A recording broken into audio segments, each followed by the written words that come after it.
I'm getting very good polls on crime prevention, on law and order, and on the border. I have to. And I'm starting to get great polls on the economy, which I think is the polls on the economy they're not great. They should be great. They should be. So why aren't they? If you believe that, I don't know.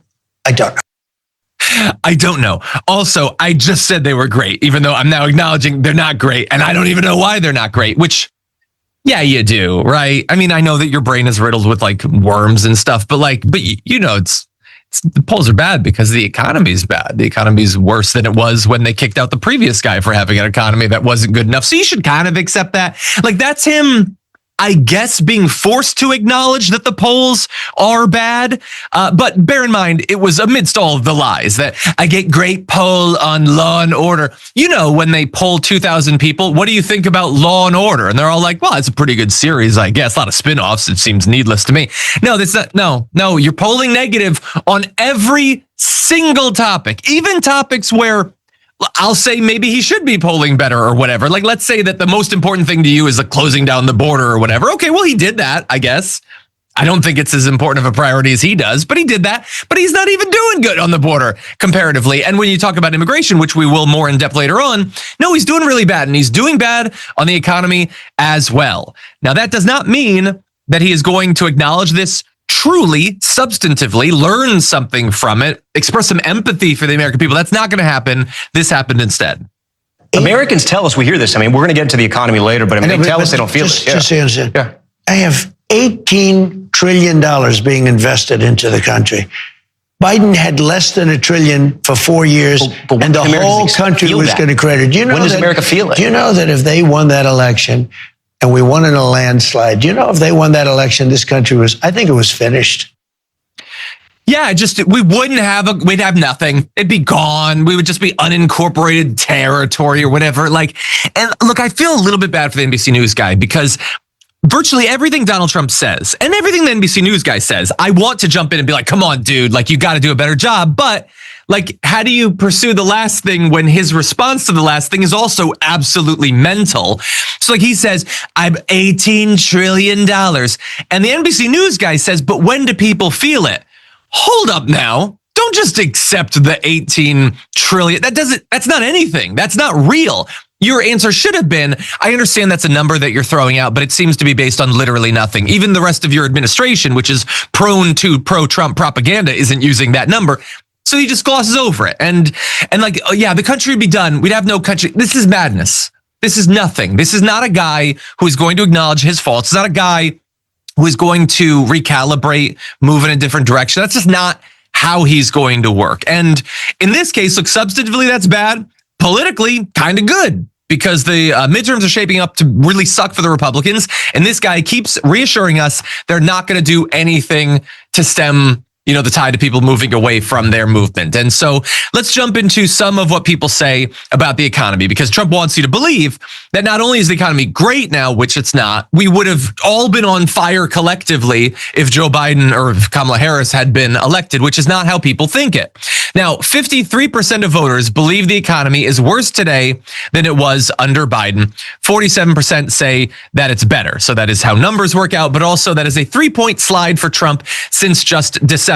Now, look, I think that the numbers should be even more against Donald Trump because I don't believe that there's a case to be made that the economy is better off than it was. I think that it is objectively worse off. The jobs numbers are worse. We're going to show you the inflation numbers are worse. The tariffs are needless. This isn't good for us, but okay, it takes a little bit of time for people to catch up, and they have caught up. The majority now say the economy is worse off than it was under Biden. And again, they kicked the Democrats out because of how they thought the economy was going under Joe Biden. 63% of those surveyed said the current state of the economy was mostly due to the policies of the Trump administration, while 37% attributed it to how Biden ran the country, an 11-point drop since December. So that's not just a bad status quo. That is movement in the wrong direction for Donald Trump. And again, I'll just remind everyone, I know that people don't love charts as much as I did. We just showed you the inflation numbers going back a number of years. It was improving under Biden, and it stopped improving when Donald Trump took over. That is not like, don't argue with me about that. Argue with the chart about that. But anyway, 6 in 10 independents also say the economy is worse under Trump than it was under Biden. And again, he's not going to pivot. He doesn't seem to think that he needs to. So why? Why do people feel this way? That's how they feel. What are the reasons? Well, as I said, inflation is a big part of it. In December, annual inflation hit 2.7%, with food prices up 3.1% and energy costs up 2.3%, according to what's left of the Bureau of Labor Statistics. Last February, prices were up 2.8% relative to 12 months prior, while food prices were up 2.6% and energy costs down 0.2%. Okay, so in February of last year, there was inflation, as you can see. There is still inflation. Sorry, Carolyn Leavitt. Sorry, Donald Trump. And also, it's worse than it was last year. Things are not just worse than they were under Biden. They're worse than they were under Trump previously. You can't keep gaslighting us because we can't afford the gaslight anymore. The prices are too high. But they just keep lying and lying and lying. And the thing is, people feel this stuff. It's not abstract, okay? They feel it every day. They feel it with every bill. They feel it every time they go to the grocery store. And especially they feel it, and I've been trying to focus on this recently, they feel it when it comes to healthcare costs, because that is the top household expense the public are currently worried about. In fact, 1 out of 3 Americans are very worried about the cost of healthcare, because for some reason we, despite being the best and the brightest and the strongest and the richest country in the world, just can't seem to figure this thing out. I mean, there's only dozens of examples of other countries around the globe that did figure it out, in fact, decades ago, with less resources than we have, but they make it work and we, for some reason, can't. But there are people who worry about a lot of things. Food and groceries, that's a quarter of Americans. Quarter of Americans very worried about rent or mortgage. I mean, we're talking about majority numbers for all of this when you include somewhat worried. And this is not the mark of a golden age. It's the exact opposite of it. You do not want people to be like anxiously stressing over the bare minimum foundational stuff. With the cost of everything going up, here at TYT, we're always trying to help you guys out and save you some money. Your cell phone bill is the last place you should be getting ripped off. But if you're with Verizon or AT&T, chances are you're way overpaying for the plan you're on. That's why TYT is teaming up with Noble Mobile, the only cell phone plan that pays you to use your phone less. With their Noble plan, get unlimited data for only $50 a month. But the real game changer is the cash back you get for your unused data. The less data you use, the more cash back you get. It's a win-win. Stop letting big wireless rip you off. Choose a company that aligns with your values and isn't trying to milk you for every last cent. And by switching to Noble, you're directly supporting TYT in our mission of bringing you honest, independent news. So give Noble a try and make the switch today. Scan the QR code on the screen now or visit go.tyt.com/plan. That's go.tyt.com/plan. This is not what anxiety should be rested on. You should be able to afford a home and food. You should not worry about getting sick or injured. That's the bare minimum anywhere in the world. We're supposed to be the best. We're supposed to be the strongest, the most respected. This is not how the American people would feel under not just a golden age, silver, copper, whatever you want to call it. This is bad, and it's translating up to how people evaluate Donald Trump. And so, Donald, you say that you don't understand. Maybe start watching our show more. I'll explain it to you.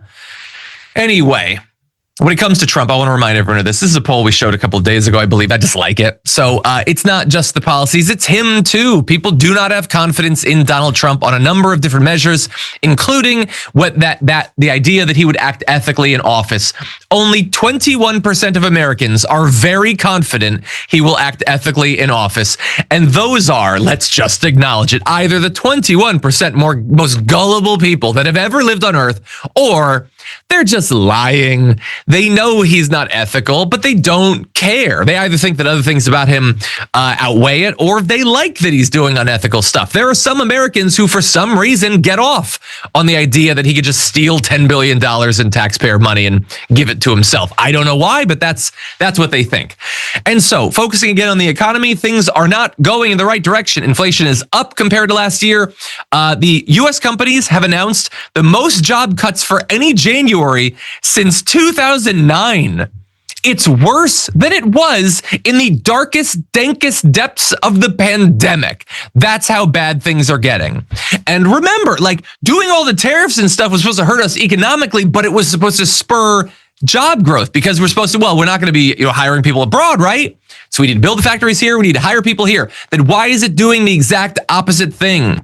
Last month, companies announced over 108,000 job cuts. That itself was a 118% increase from a year earlier back under Joe Biden.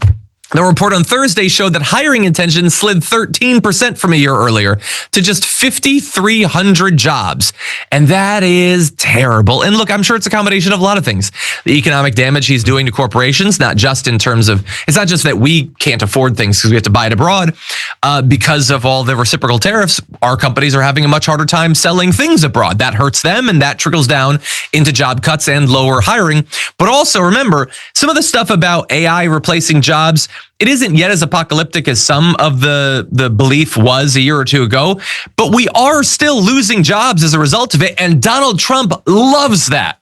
Donald Trump wants us to be the best in AI, should kick all these workers out. And all of his buddies, all of his big donors love it too. Mark Zuckerberg and Jeff Bezos and Elon Musk and Altman and all of them love it. Every job that they can kill and replace with one of their AI agents or whatever they consider to be a great thing. And they paid him handsomely to produce that. Well, I was going to say regulatory environment, but it's a deregulatory environment. In fact, stopping their desires to stop states from regulating AI in literally any way. So, look, it's a complicated picture. People hate Donald Trump's policy guts for a lot of reasons, but this is certainly some ones that rank highly.